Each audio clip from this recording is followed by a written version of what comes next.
Hello. Welcome to my talk.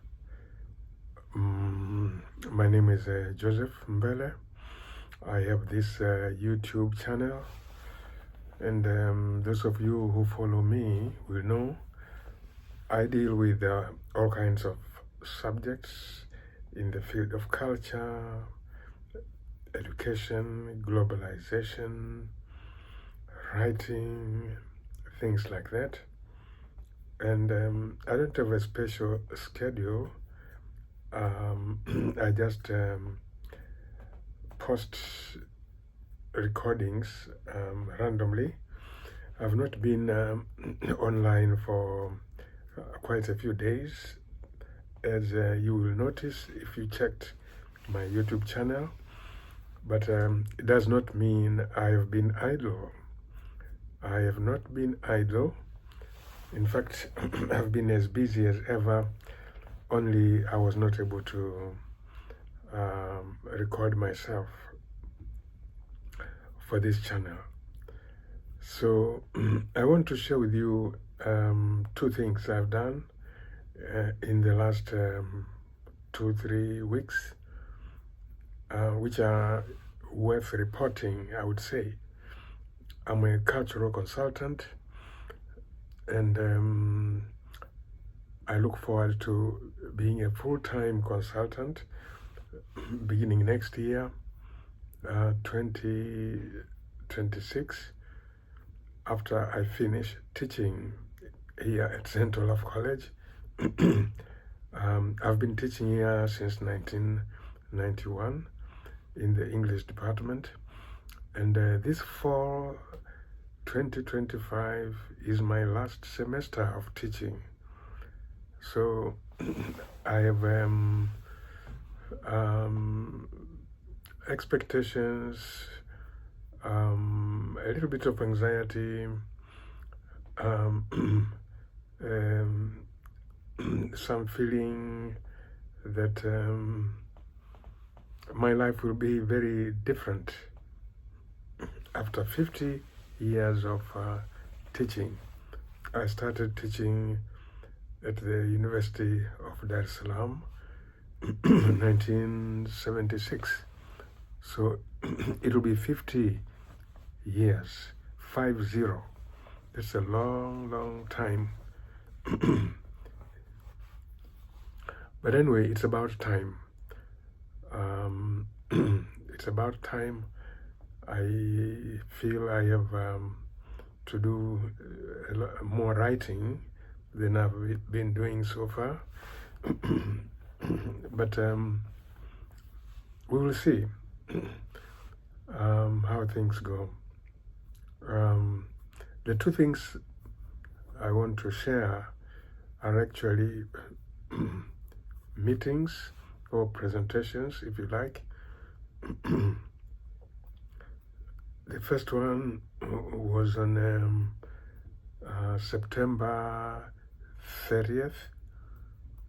Yes, this year I met with the leadership of Habitat for Humanity in Rice County, here in southeastern Minnesota, USA.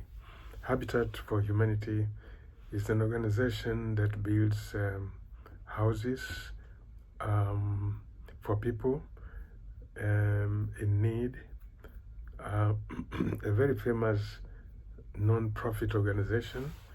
People volunteer resources and time. I've not excuse me.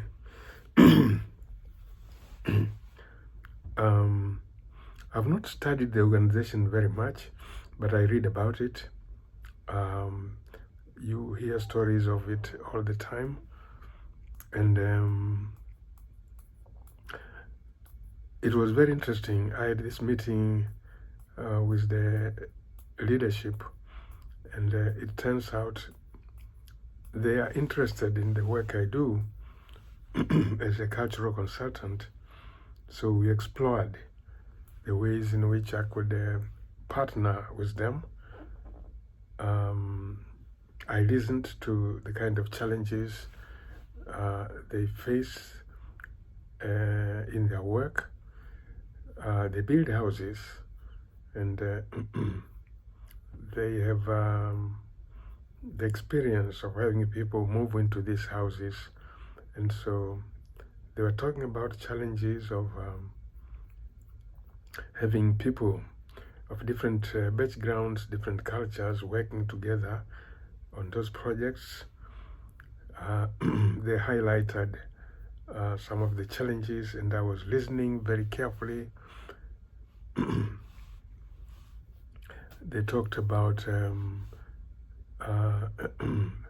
the kind of tenants or clients they serve, people who move into these houses, and so how they come from different backgrounds, different cultures, and behavior issues come in. And I was listening how things work out, people being in the same neighborhood, for example, but they come from different cultures. And I was very excited, actually, to keep thinking about things I've been writing about, speaking about, including this very issue of housing and homes, and how culture, helps define these things. And so I was looking at some of the things I raise here. Say there's a chapter here on work and the workplace, which is absolutely congruent, with what they were telling me about relationships, among the workers and supervisors as they construct these houses. So I was just thinking about things I say here, work habits, for example, concepts of time, relationships between workers and supervisors, styles of communication, and these are issues that afflict or concern any organization in the modern world, with all the globalization and the mixing of people of different backgrounds. It's unavoidable. In the workplace today, you have people coming from different backgrounds. So we agreed that I will be working with them, trying to help them navigate some of these issues, and I'm absolutely confident that we will achieve very, very good results. So I was also thinking about some of the issues I raise in this other book of mine. Oh, by the way, this one is called Africans and Americans Embracing Cultural Differences, a very popular book. And when I'm called upon to give a talk to some organization or company, institution, depends on the nature of the talk, I find myself just pulling out ideas and thoughts from different parts of the book and synthesizing them and making a presentation. It's quite easy because I've thought about all kinds of issues. So it's easy to gather together some issues. And then there's this book here, Chickens in the Bus, which is a sequel. And in the conversation I had with the Habitat for Humanity, things that came up included, the various ways in which people do celebrations, for example. You have a neighborhood and people come from different cultures. Some prefer, a quiet atmosphere, and some don't. So what do you do? These are cultural issues, and I have a chapter here titled, let me see, Troubles Over Loud Music in Brooklyn Park. Brooklyn Park is a city adjacent to Minneapolis, here in Minnesota. So there were issues in that city around the issue of loud music. Some immigrants playing loud music in the parks, and it caused issues with people from a culture, the American culture, who don't feel comfortable, because of loud music. So there's a chapter here.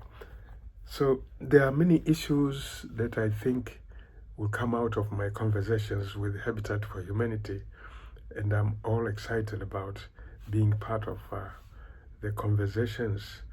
We would be meeting, maybe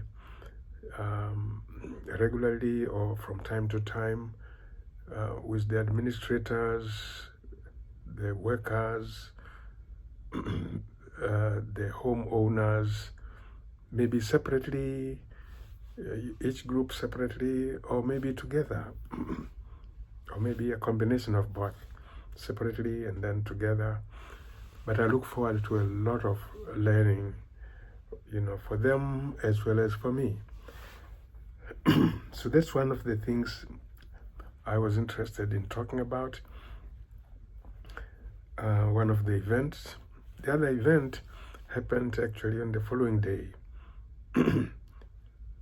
This one with Habitat happened on 30th of September, and then on the 1st of October, I was a guest speaker at a meeting of the Richfield Businessmen's Club. Richfield is a town, a city on the southern part of Minneapolis, or a little south of Minneapolis. It was a very interesting meeting with business people, and the topic that I was asked, or rather the topic I chose to speak about was culture and business between Americans and non-Americans. And I had a very attentive audience. This man, different businesses, I was able to share with them a few of my basic ideas.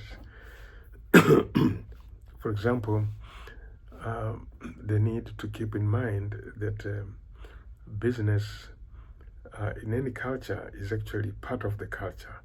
And since cultures are different, there are different ways of doing business. And so I give some examples of how this plays out. Say, when Americans go to Africa to establish businesses or business relationships, and it has struck me that they don't realize that American ways of doing business are not universal.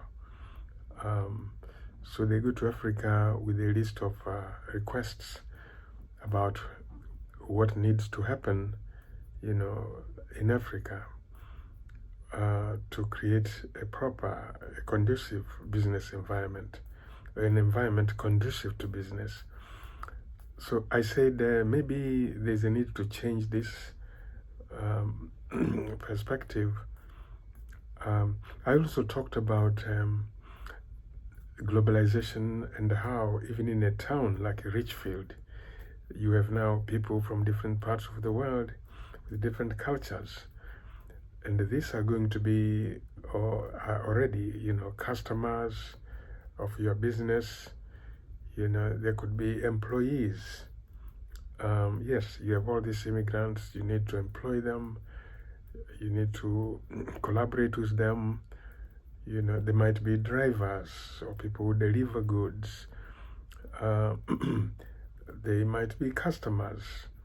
So just understanding their cultures, the way they communicate, their values, those types of things, the things they use, the things the things they use, the things they consume.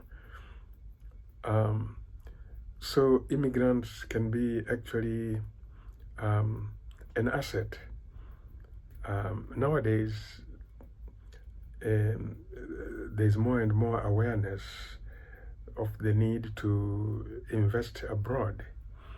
And if you are going to Africa, for example, it's very clear that it helps if you have some local contacts, people who know the country, who know the culture, the ways of doing business, and then you do a partnership with them.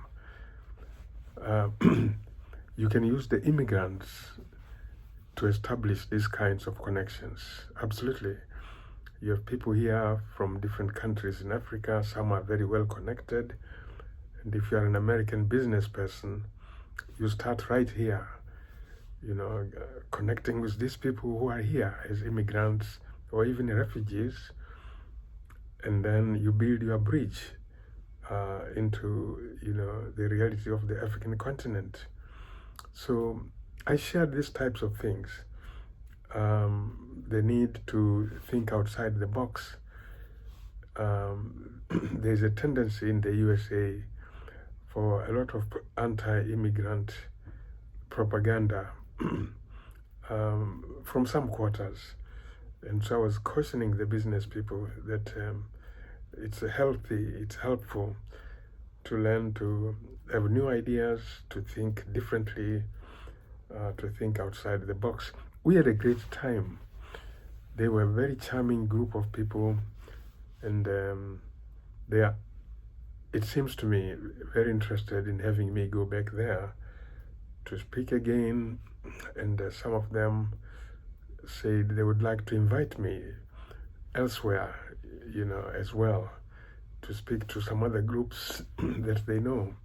So it's been a very great few days for me, and I just wanted to share this, and I look forward to consolidating my networks. And next year, after I'm done with teaching, it seems I'll be increasingly fulfilling the dream I've always had of being an effective cultural consultant, working mostly with Americans and non-Americans, and trying to help them navigate or leverage cultural differences. Again, that's what I wanted to say for today, and I'm happy that I've been able to cover the many days that you have not heard from me. This is what I've been doing, and now I can move on and continue posting videos on a more regular basis. Have a nice day. Thank you.